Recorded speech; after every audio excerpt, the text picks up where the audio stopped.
D, to the E, to the L-I-C-I-O-U, S to the D, to the E, to the taste it. Welcome to another episode of the Tasty Show. It's the Coffee with the Tasty Show, and it's brought to you by Dirty Cactus Soap. That's Kelly. How you doing today, Kelly? Wonderful. Excited to be here. It's great to have you. It's great to be back out doing the Coffee with the Tasty Show, supporting like local coffee shops. We're at Brew Station Coffee Co. on the east side of Tucson at Kolb and Broadway. And that's right across from Little Anthony's and the Gaslight Theater, if you know where that's at. And we do have some special guests with us today. How you doing today, Joshua? I'm doing all right. Good morning. Good morning. Thank you for coming out and joining us. It's pretty great. And so tell us about what you have going on today. So it's really amazing to be able to showcase the Tucson local crafters. We have such a rich talent here in Tucson, and the amazing thing is that there's so many people that we get to meet when we're out at like vendor shows and such, but the whole of Tucson doesn't really get to see as many of the things unless they go to all the different shows. Our whole thing is like, let's show them. Let's see if I can get a little bit more comfortable here. Yeah, there we go on the mic. So with Dirty Cactus Soap, you have a couple things that are coming up that you've done recently, and some projects. What's going on? Yeah, absolutely. So I'm still working on developing additional designs for my Gem Show line, which has been really awesome. And the Horsey Girl horse line is now out, right. Which is wonderful. So there's 10 different horse-inspired soaps, which to some people might sound a little odd, but we have such a rich rodeo culture here that so many people love horses and ranch and all things farm. So it's really amazing to really be able to showcase the special pieces of that. So we have ones that are inspired by bales of hay and the food that horses eat, which is sweet feed and peppermint and molasses and things like that, right? And then additionally, we've had a lot of actual pet-inspired places really come to us and say, we want to carry pet-inspired freshies and soaps. And so I've been developing different freshies and soaps that say like Dog Mama or Rescue Mama or different really fun things. And so Dogs of Tucson is one of those places, and really exciting to be able to have different venues to be able to show in and different audiences to reach. And then Are you partnering? That's a little loud. Are you partnering with Vera Earl on that? Yes, we're working on that, and so we're going to do more of the ranch inspired, which is really fun. So we have lots of really cute cows and cacti cool. Tractors and horse inspired ones. So we have the horses with like the manes coming off in fringe. So it's really fun. So that when they're hanging in your car, the fringe can be like shaken, doing the little almost like the old style hula dancers that people used to put in their cars. and that's vepremiumbeef.com, and you can go on there and can you buy them through their store yet? Not yet. Okay, but soon. Yes. Awesome.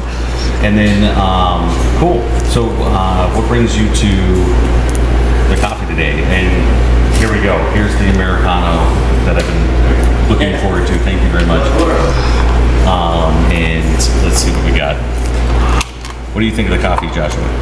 I really enjoy it. I got the latte, and I actually got a cold black tea.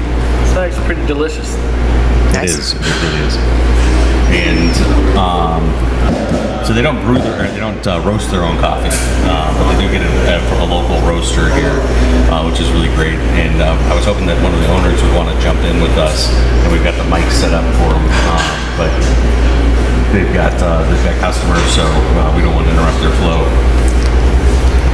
My chai is amazing. I was recently introduced to chai mixed with oat milk, and I've never been an oat milk kind of girl, but it adds a little sweetness and a little bit of earthiness, and that really complements the chai very well. So that's what I got, and it's delicious. Yummy. So I talked to your purse lady. Oh yeah? I did. I ran into her yesterday at the Arizona Forge. That's awesome. It was a City of Gastronomy event. It was pretty cool. I should start inviting you out to those if you're not going to them already. I haven't been yet. And it was a lot of fun. There was a lot of fun people there. Ray Flores was there, the Taco Rustico, and then there was a Menudo there. There was I've got to remember everybody. But the most important person there was Marcella from the Little One, and she also brought over some of her lemonade, which is just killer. I love a good lemonade. Have you been to the Little One? No. It's downtown. You need to go. You can actually park at the library, and then go up through the elevator, and then just walk out, and it's right there. But you can park at the library for an hour for free. Nice. So you can check it out, and you don't have to worry about parking. When's the last time you were over at the Little One? The what? The Little One? Haven't been. You ever been to the Little One? No. It's the old Poca-Cosa, Cafe Poca-Cosa. See, I don't even know what that one is either. But you have been lemonade. 'Cause that's like Right. my drink of choice when I go out and It's have like a nice it's- meal. Always check out their lemonade. It's infused, and it's absolutely incredible. Ooh, And, what is it infused with? It depends on what she has fresh that day. So it's whether it's garden infused. She had a cucumber infused lemonade yesterday. She also does the tomatillo, and she makes traditional horchata. Oh, wow. And when she was on the radio with us, because she came in for a show, I asked her, I was like, how much milk do you put in the horchata? And she goes, why would you ever put milk in horchata? And I was like, beautiful. You are the best person on the planet. Yeah. Because a lot of places put the sweet condensed milk in there because it's just it tastes better. It's creamier, right? And you get that really good flavor, but you don't get that really good. Well, it has milk in it. You don't want, and I don't like milk. So Different. yeah. For So, sure. So what are the coffees that you got, Joshua? I just got the hot latte, just regular, and a iced black tea. It was freshly brewed, so it's phenomenal. Awesome. Unsweetened? Originally, yes. I grew up in Tennessee, so I have to make it extra sweet. Yes. Perfect. A good tea is a talent, man. So you brought some meat in for us. Why don't we get into that a little bit? We had two different ones. We got one that's pineapple, and that's some pineapple right there. Do you like meat? And the other one is I've never had it, to be honest with you. Fermented butter pecan maple. honey? Fermented honey. Well, yeah, you take yeast and honey, and of course water. You add a few other ingredients afterwards, but that's the basic of it. It's a honey wine. That tastes good. Yeah. Which one's that? Pineapple. Pineapple. I like it Now that chilled or sometimes a little with ice. There? Chilled. That's just good. That's really good. It reminds And then me the of something. Butter Like, pecan. there's something I've had recently that tastes like that, and it's really like Honey. I'm really well, no, not honey directly, but like something that I've had recently. Like that's weird to me. Like now my mind is like, where is it? Where is it? Where is it? Like I need to make that connection, but it's really good. Well, this is pecan. Butter pecan maple. Butter pecan maple. That's a lot happening there. That's for my coffee, maybe. Wow, that pecan really does come through. There's no doubt in my mind that that's pecan. That one's stronger, like flavor-wise. That one's about 3 years old now. Wow. How long do you typically ferment? Well, is it still fermenting, or is it just I aging? could call it brewing, Yeah. but usually I can get about a gallon done in about a month. Like, well, the first month, and then I filter it, and then another 2 months, and then a lot better after that third month. So anytime, it's kind of like wine, a little bit longer, tastes a little bit better. And what is the process of fermenting honey? It's just the yeast. It eats Yeast. at the Okay. The sugars? Yep. Yep. Okay. So it's water, honey, and yeast. At the very basic, yeah. Do you have to do like I've seen the ones where you have to have like the tops that let the gas escape in the whole 9 yards so it doesn't explode? It's an air gap? Well, there are a few different ones. The one I like to use is called an S lock. Okay. So you put take an S outside, and it's like this, fill it with water, so then the air comes through.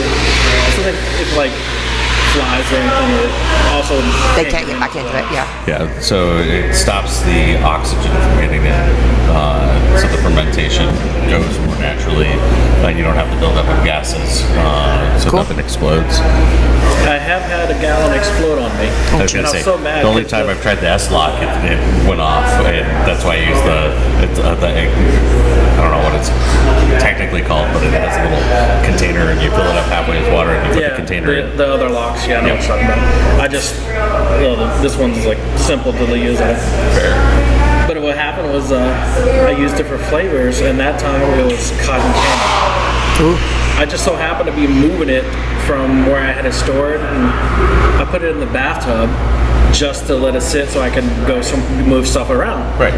I'm on the phone with my ex-wife, and I heard just boom. Oh, geez. Glass exploded. So just so what happened, I guess I woke up the yeast in it and actually had a regular lid on it instead of the S-Lock. So all that pressure built up when I moved it. Super quick, yeah. And yeah. Wow. So, And was that in your? Did you have it at Carboy or? yeah, the gallon carboy. Yeah. That's what I use. So there's a glass everywhere. So I have a Lesson learned. 6.5 gallon Carboy. Big boy. Maybe we'll get together and make some mead. Yeah. The Tucson Tasty Show mead. Mead. What it'll taste like? It'll taste like apple pie. In 3 months. How did you decide on pineapple and, butter, pecan, maple? Well, see, I like maple is one of my favorite flavors, and also with the pineapple. But the butter pecan maple is like you got that syrup that's the butter pecan, and I thought that it actually had maple in it. So when I used it, it was just butter pecan. So I had to go back and add maple later on because. So you're actually are you using syrups to flavor it, or are you adding whole fruit? So are you adding pineapple into the pineapple? Well, this one was the pineapple was the concentrated pineapple juice you get in the frozen section. Yeah. So I just used that with about almost a gallon of water, which are 3 pounds of honey for 1 gallon. Wow. So added all that in, and that's actually like I have 24 other different flavors. Whoa. Well, 22 now with these two. I wonder if you can use agave syrup to do the same kind of thing, and what that would taste like. Well, I'm sure everything with sugar and yeast is just Right. as soon as it heats, it's going to make that alcohol. Just don't know what the flavor would turn out to be. It would Tequila. Right? That's what I was thinking. I was like, And then we isn't got to that distill tequila? that. Oops. All right. No, that's awesome. And then. You know what would be I was gonna fun? ask. So one of my my bestseller freshies, like the little air fresheners for your car, my best-selling one is pineapple cilantro. Cilantro. And so, like, I wonder, wouldn't it be cool to have like a matching one? For some people that's like a threat. Oh no, for me it's a threat too. Like I hate all things cilantro. Either you love it or you hate it. But Soap? It tastes like soap terrible to me. but Like, I have to still like spit it. out anything. It just depends on when it's in. I like the microgreens that you get from Sierra Vista. The cilantro microgreens are really amazing. You've told me about those. Yes, But I haven't tried them yet. Well, we gotta. I think we just have to go down to the grower and harass them. Fair. But Tina, she can stand those a little bit, but cilantro, Yeah, producer her and I Tina, are on the sorry. same team. Cilantro. No, she would she would starve before she ate cilantro. no, yeah, and they started mixing them into mixed green bags. Yes. And I have to like spit out like a whole bite. I'm like, come on, you're ruining my salad. I'm sorry, I'm laughing with you. Yeah. That's what I'd like to believe. Awesome. Well,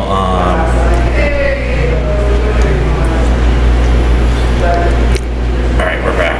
Hang on, I think we're back. Yeah, there we go. All right, all of our phones started ringing at the same time. So we have some exciting people that we're talking to that will be on the next couple weeks. Yeah, and I'm looking forward to the next couple locations, and we'll have those up.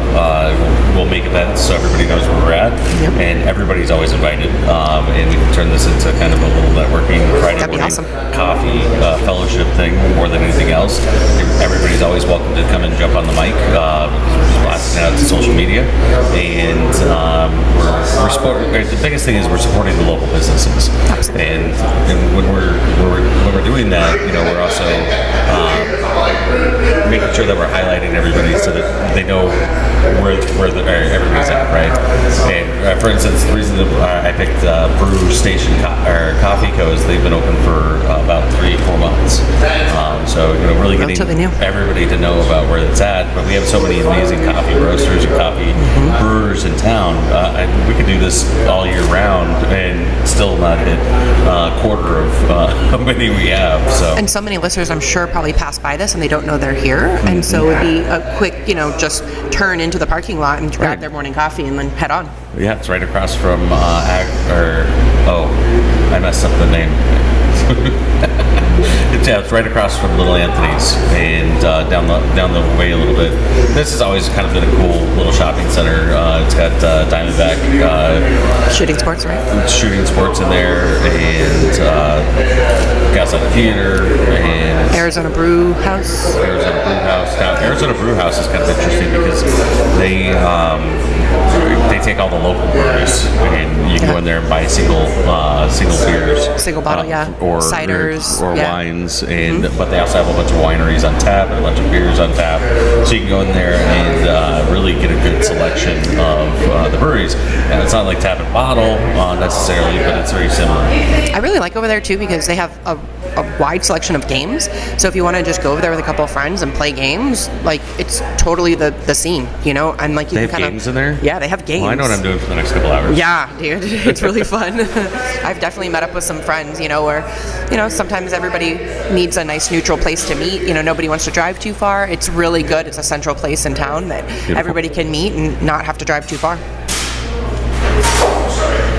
So next week, here, let's do this. Next week on the Tucson Coffee with the Tucson Tasty Show, we're going to try to be at Scented Leaf on Take Verde. That's their new location, and Shane is going to be on the show on Saturday of next week. So that's really exciting on the 20th. And so we're going to try to be there so we can do a podcast from there and really kind of get a good feel for their new environment. Have you been over to the new one yet? No, I have not. I usually wait till things die down. That's fair. Yeah, no, it's a really cool location. They've got a whole bunch of live plants in there, and it's just it's going to be a lot of fun. But it's right across from Trail Dust Town, and we'll put the address in the event on social media. And if you have any questions, always feel free to reach directly out to us at the Tucson Tasty Show at gmail.com. If you have a recommendation, it's the Tucson Tasty Show at gmail.com, and or you can message us on any of our social medias, and we'll see you there as well. Any closing? Oh, just I was saying that the Desert Garden Collective, I believe, will be our guest next week. And so, cool. Yeah, he'll be there. So we're really excited to show what he can make and do. And yeah, I'm so excited for the rest of the shows as well. Yes. And where can everybody find you? You can find me at Desert. I'm giving his stuff now. DirtyCactusSoaps.com or Facebook and Instagram, of course. Awesome. And he printed up some stickers for us, didn't he? Yes. I'm excited about seeing those. We do have new stickers, but look for them around town. If you find whoever finds the most stickers that's put up around town will win a special prize. How's that? We'll put that out in the world. Do we want to have a special hashtag so that they can post them? FindTheTastyShow.com or hashtag FindTastyShow.com. Find Tasty Show. Okay, hashtag Find Tasty Show. So if you see them on somebody's hydro flask, you see them on somebody's car, post it, tag us, right? Yep. And then whoever gets the most wins. Absolutely. We'll do it for the next couple weeks. That'd be awesome. What do you think? Yeah, nice little scavenger hunt there. Yeah. I had somebody message me from Vegas. They found one in Vegas. So Yes. awesome. Well, looking forward to that. And Question, we'll does see you that guys. include our freshies if they see them, or only the stickers? Anything with our logo on it? Okay, But it can't. freshies It or has to be stickers? on a stationary object. Well, a car isn't stationary, so if it's hanging in their car. Right. So I don't want like 50 of my truck posted Well, not your around the truck. world. Yeah, they have to be different, of course. Right. Great. Just, like take 50 pictures of my truck around town. It's like I Spy Yeah. Wes from the Tucson Tasty Show. And how can everybody find, follow, like, share your stuff? So my main profile is on Instagram, JOSLSAMP. Awesome. And thank you so much for hopping in with us. And if you have any questions, like I said, the Tucson Tasty Show at gmail.com. Hashtag find Tasty Show, and whoever gets the most wins.